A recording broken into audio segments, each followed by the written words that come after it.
Bonjour, Willy Mix. I'm doing this video about using overdrive pedal in a mixing scenario. I already did a video about using pedals for mixing, but today I'm focusing my energy, the energy I got today, on the Analogman King of Tone. So that's a double overdrive pedal inspired by the Marshall Bluesbreaker overdrive pedal. I used it on a few different elements. I will show you the one I like the most. First, on the drums. So this is a very basic drum kit, recorded with the entry level to mid-level Scarlett interface, nothing fancy. For mics, I used the King of Tone on the kick and the snare, and I will let you listen both the kick and snare in solo so you can hear the sound it got. It's pretty dirty, so by itself it sounds a bit ugly.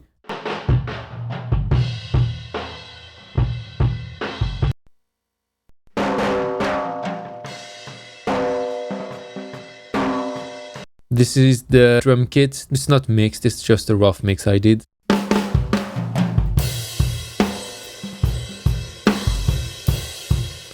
Now I will engage the King of Tone on the kick and the snare here, so watch closely to those tracks as I will put them in and out.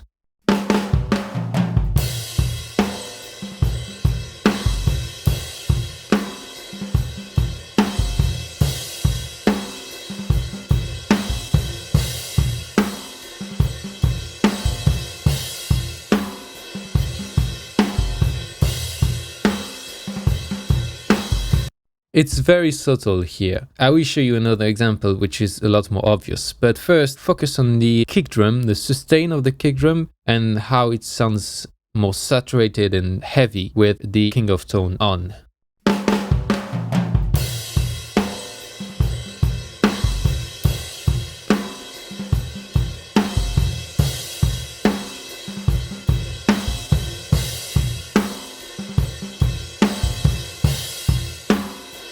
It sounds a lot bigger, and I really like that, and that's why I use this clickbait title. I'm sorry for that, guys, but I used this title because the way the kick drum here sounds, it reminds me of tracking, recording through an analog desk and pushing the preamp a little bit, so you got that transient softening and harmonic distortion out of the desk. I'm not saying that if you use this overdrive pedal in parallel you will have the sound of a Neve 80 series. No, that's not what I'm saying. But I'm saying that if you blend it in parallel carefully, because it can mess up with the sound very quickly, you can get closer to an analog desk recording quality, even if you just got an interface. So that's an example on the drums, but I also used it, and that's a more creative use of the overdrive pedal, which is pretty cool in my opinion. I used it on guitar, so they sound like this by themselves.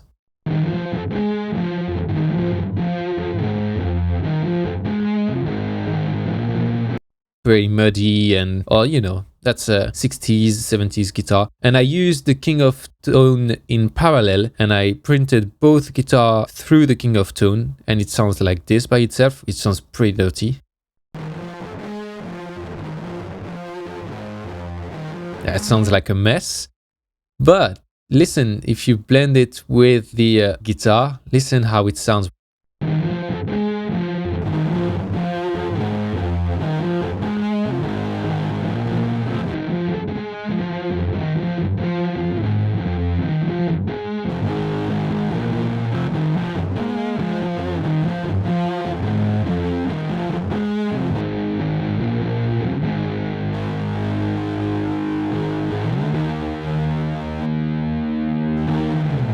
It can really help the guitar to stand out of the mix.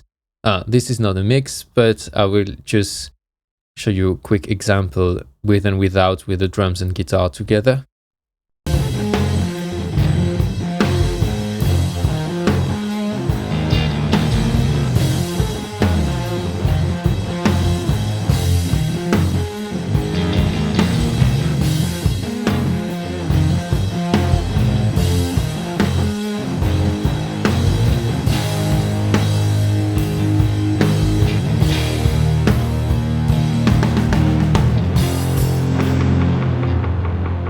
Okay, so That's a basic example. Here, for example, on guitar, I think on the King of Tone, you can try to maybe push a little bit the low mids to compensate for the huge mid-range boost you get. So we can do something like this, for example. Let's just put the King of Tone in solo.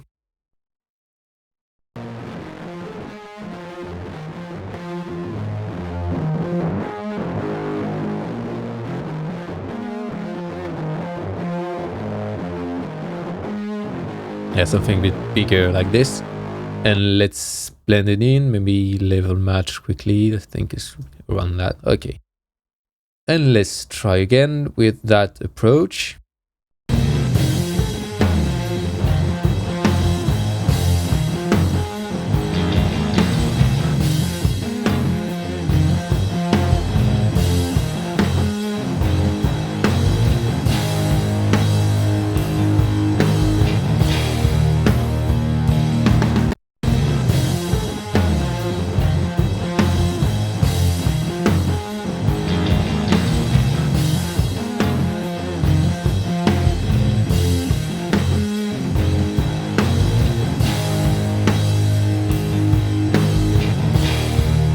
Yeah, I like it like that.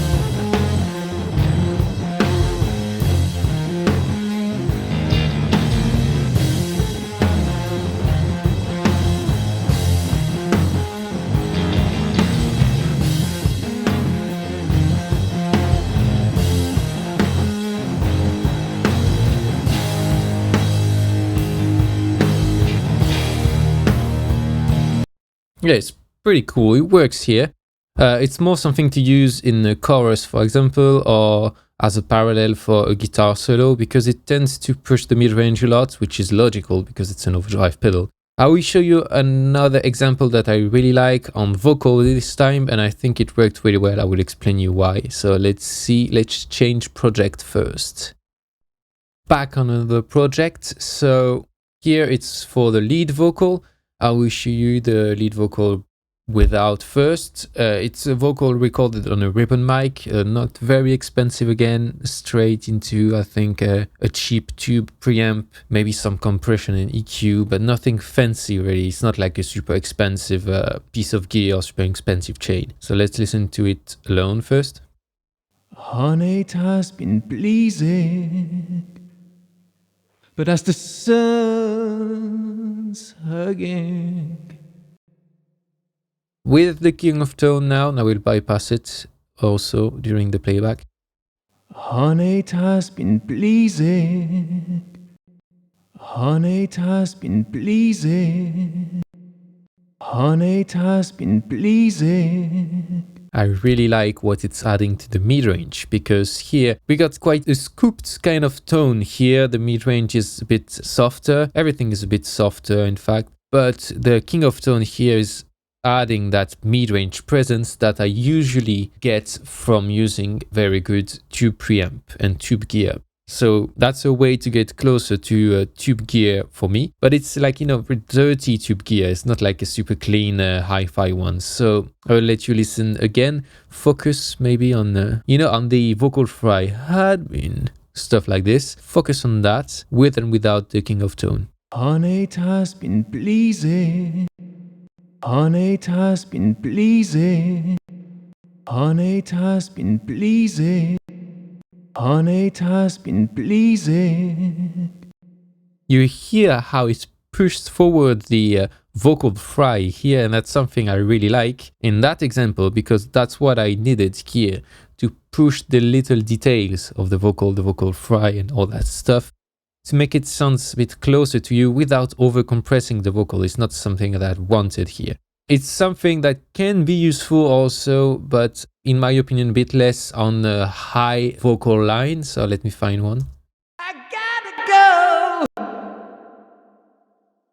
Yeah, this one. If you use the King of Tone by itself, it sounds like this. I gotta go. It sounds like, you know, a radio almost, but that's quite cool. In fact, I like it. Listen to it with and without. I gotta go. I gotta go. Yeah, pushed it forward a little bit, just enough so the vocal sounds a bit stronger and a bit more powerful with it. I will let you listen to it in the mix, even if it's not the finished mix, just to give you an idea. I gotta go. I gotta go. I gotta go. I gotta go. I gotta go. You're losing some clarity, but you got more mid-range and it's richer in the mid-range. That's something I really like. But that's just one example on one vocal line. How about a whole background vocal? So let's check on the background vocal. So what I did here, as you can see, we got some background vocals here. I printed every background vocal track through its own King of Tone pass. On my way, yeah. Yeah, so classic background vocals, no tuning here. That's why it's on a bit off. That's the point of it. With the King of Tone this time. On my way, yeah. This is with the King of Tone, without. On my way, yeah. On my way, yeah. I like how it makes them sound a bit softer, but I like how it makes them sound a bit fatter. On my way, yeah. On my way, yeah. On my way, yeah. It helps filling the gap between each take and gives more saturation, make it sound as a whole to me a bit more. I really like it. It's not maybe your taste, but I like it. On my way, yeah.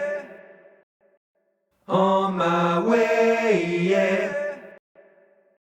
On my way, yeah.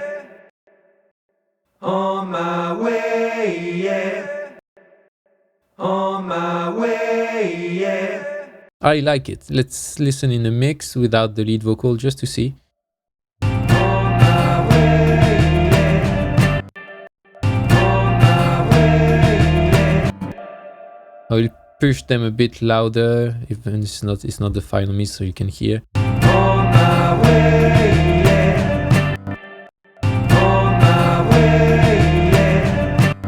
You hear without the King of Tones, they sound a bit more normal to me.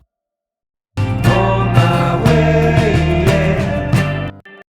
On my way, yeah. On my way, yeah.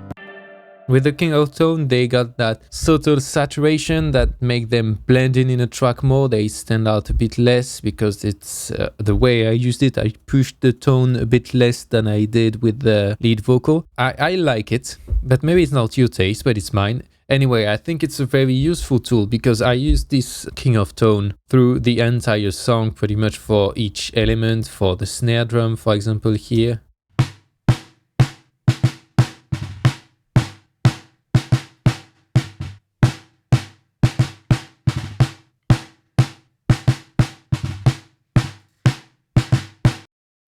And that's basically it. I also use it on other track in parallel or straight away when recording synths. It's a very useful tool for that, I think, because when you think about it, when you go to the studio, and when I go to the studio, I use expensive preamp, or even not expensive, but still expensive for any human being preamp to record synths or stuff like that, and all those preamp are full of analog components that color the sound, okay? Solid states on that and all that stuff. And there are some, I mean, most of the overdrive pedal, not all of them, are meant to emulate tube amp saturation with solid state. That's pretty much what we want as a mixing engineer most of the time, because when you're a guitarist, you're all the time you don't want to use a solid state amp because you know tube gear is the shit and solid state is like, oh no, solid states. But when you're a mixing engineer, you like solid state, you like that coloration, and if it's solid state emulating a tube gear, that's the best of both worlds to me.